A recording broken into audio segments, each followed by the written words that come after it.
programa Cortes Supremas traz informações jurídicas de vários países do mundo. Um giro pela África, América, Ásia, Europa e Oceania. Reportagens especiais sobre o Mercosul, decisões históricas para o direito internacional, além de informações sobre os direitos fundamentais. Na Colômbia, o Conselho Nacional Eleitoral declarou inválida a coleta de assinaturas para o projeto de lei que autoriza a realização de um referendo sobre o terceiro mandato do presidente Álvaro Uribe. Os juízes do Conselho Nacional Eleitoral da Colômbia invalidaram as assinaturas por concluírem que o dinheiro gasto para o recolhimento das assinaturas para a convocação do referendo ultrapassou o valor máximo permitido por lei. Segundo o órgão, o valor máximo seria $2.000 e foi gasto mais de 1 milhão. Deixou sem validade alguma a etapa da inscrição da iniciativa legislativa e o pedido de referendo por não estar conforme as condições de plenas garantias exigidas pela correspondente lei estatutária por violação aos itens de financiamento e o processo de arrecadação.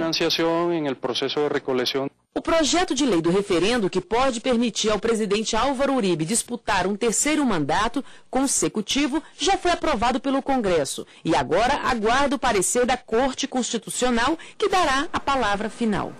Depois de 5 anos, sobreviventes e familiares do incêndio do supermercado Icuá Bolanhos, no Paraguai, aceitaram receber indenização.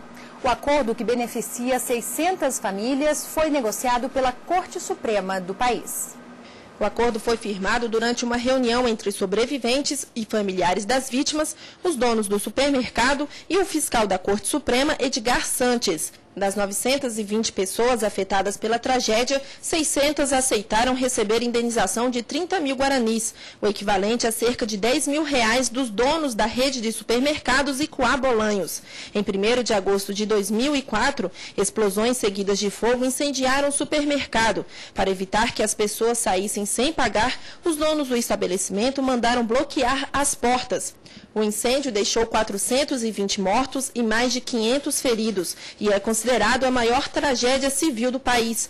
Os donos do supermercado Juan Pio Paiva e Vitor Daniel Paiva foram condenados a 12 e 10 anos de prisão, respectivamente, por homicídio doloso quando há intenção de matar e tentativa de homicídio. E vamos mais uma vez navegar.